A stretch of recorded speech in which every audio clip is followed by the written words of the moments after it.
It is unfortunately still legal for our elected representatives to own and trade individual pieces of stock, even stocks that they themselves might have some influence over in the various committees that they serve on and legislation that they're considering. But in an ongoing effort by this show and this network to try to fight back against that a little bit, we've been trying to spotlight amazing work in this area that's being done. And we have another piece to talk about today. Once again, the work of Dave Levinthal, Deputy Washington Bureau Chief for Insider. We're gonna be talking about Representative Pat Fallon. Dave, welcome back to the show. Hey, thanks, Sean. Thanks for having me. Great to have you here. So you've been on a tear covering the financial disclosures or lack of disclosures of representatives. So we've talked about a few in the past. Why Pat Fallon in particular? What has he been up to? Well, there's a law in this country that says, and it's been around for about 10 years, that says if you are a member of Congress and you trade stocks, you buy them, you sell them, it doesn't matter what they are, you have to, within about 30 days, disclose the fact that you have made that trade. And it's supposed to be there for transparency. It's supposed to be there to prevent conflicts of interest.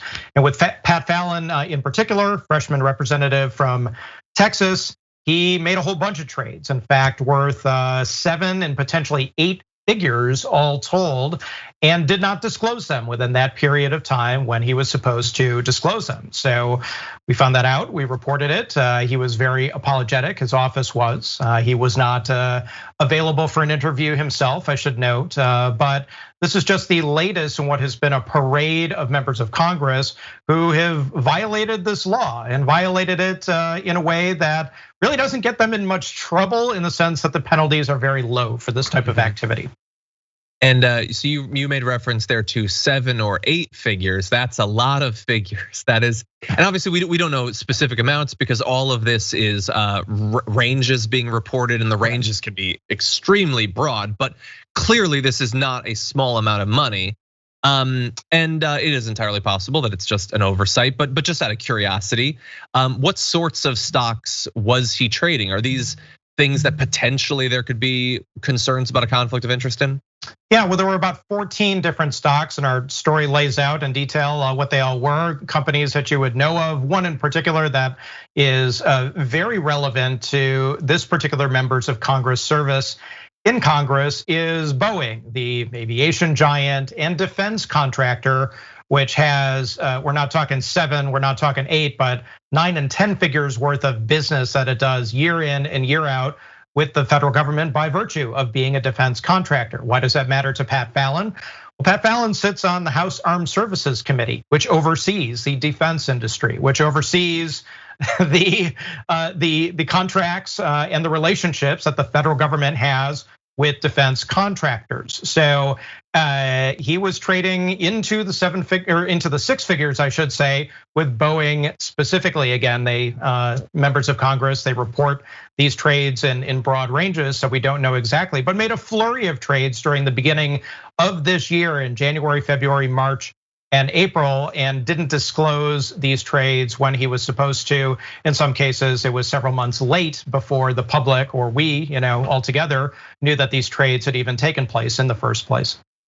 Yeah, so wow. Okay, let's pause for 1 second. Obviously, we try to be a professional thing, like we've got like graphics at the bottom, and Dave is a professional journalist. So we have to talk about this. But let's just pause for a second. He's on House Armed Services Committee, and he's potentially profiting massively off of defense contractors. Like, if you're a regular person watching this, how is any of this legal? I mean, and it's what legal is, because Congress says it is, and that's really what it boils down to. They make the rules for themselves. Okay, so if you think this is a terrible idea, well, Congress is the one who can change it, okay? Congress is the one who has the power to say, nope, we're not gonna do it. They tried about 10 years ago through something called the Stock Act, which is where we get these disclosure laws, but it didn't go far to the point, or didn't go to the point where they said, nope, if you're a member of the House, you can't trade stocks. If you're a member of the Senate, sorry, you can't trade stocks either. Both sides can do it, both sides continue to do it, House and Senate, and Democrats and Republicans do it too. We're picking on Pat Fallon here, he's a Republican, but we've written a lot about, for example, Tom Malinowski, a Democrat from New Jersey, who has very much done the same types of things here. So this is something that Democrats and Republicans really are gonna have to come together to change this if they so choose, and have to have the votes there for this to change. Should note that Elizabeth Warren on the Senate side, Senator, and Representative Premier Jayapal from Washington State tell us that they are going to introduce legislation, John, to ban this type of activity, but it's very suspect at this point in time, particularly with the conditions in the Senate, the filibuster still being a thing, that the votes would even be there for this to change. And lawmakers have tried this several times over the past 10 years to no avail. Yeah, actually, I wanted to ask you if there's been any update on that in terms of any other prominent members who have come out in support of an effort to change the laws in that area, anything like that? Now we're pretty much at the status quo, and when we found out about a month ago that this was going to be an effort that was going to be put forward by Elizabeth Warren for starters, there hasn't exactly been a rush to support that bill or to co-sponsor that bill or to put a lot of energy and effort. Now, of course, we're talking about trillion-dollar infrastructure packages. The coronavirus pandemic is still a very real thing right now. There are a lot of big fish to fry in this country, so that it's easy to understand why this particular issue may not be necessarily going to the top of the heap in terms of congressional dialogue. Nevertheless, at the same time too, members of Congress just keep breaking the law a lot. And this is just happening over and over and over again. It's kind of congressional Capitol Hill Groundhog Day stock style, and doing so in a way where there doesn't seem to be any stopping. Almost every couple of weeks, we find a new example and report on a new example of a member of Congress breaking the law when it comes to their disclosure and their transparency surrounding the individual stocks that they are buying and selling. Yeah, and you're obviously right that they have bigger fish to fry. That's totally true. The interesting thing, of course, is the example you give, the infrastructure bill, which, whether you're talking about physical infrastructure and all the public works projects that are going to start, or if you go broader and it has to do with like subsidizing alternative energy, battery development, or if you go into like elder care and things like that, all of these are gonna massively influence major corporations that as of right now, they can benefit off of, and they're writing the bills that will potentially help these corporations. That's crazy. Well, and there's two things.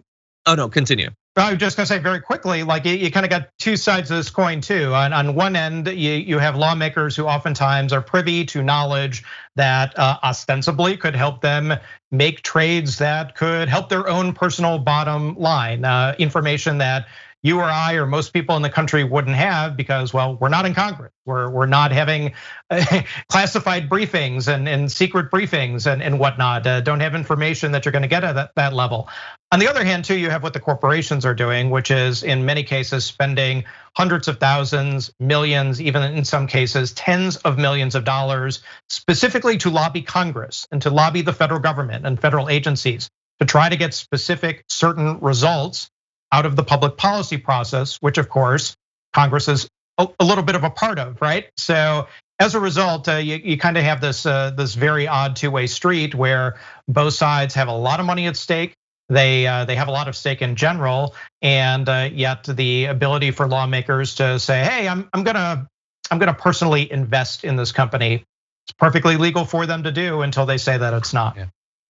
So finally, as you've been covering, all of this is legal. The bar is very low. All they have to do is disclose it, and he didn't meet that bar. So he's run afoul of this regulation. So what are we looking at? Are we looking at a little bit of jail time, some sort of massive fine? I mean, he was trading 7 or 8 figures. So what are the potential penalties for this? The most likely penalty would be a $200 fine.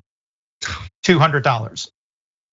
Now it might be a little higher, could be a little bit more. Something else could happen. So there's no telling what will happen until, for example, the Office of Congressional Ethics, if they decide to look into it, they could. The House Ethics Committee itself could look into it.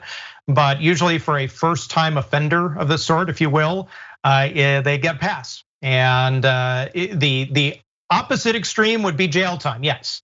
Chris Collins, representative from New York State, Republican, he did go to jail for his personal financial trades that he was making. That was absolutely insider trading in a criminal sense, went to prison, then also got pardoned by Donald Trump in December and is a free man as we speak. But it's very, very rare, and it's extremely rare for anyone to, in a criminal sort of way, get in trouble for this type of activity. Yeah.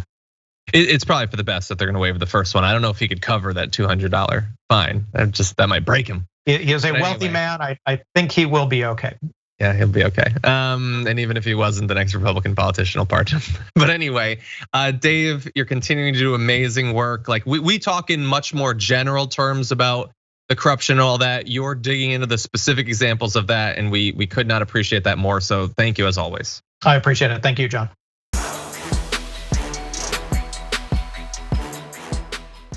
For more political news breakdowns, interviews, stories of activism, and me trying my hardest to care about the occasional big celebrity news story, subscribe to our YouTube channel at youtube.com/thedamagereport. And you can ring the bell wherever it is so you don't miss anything.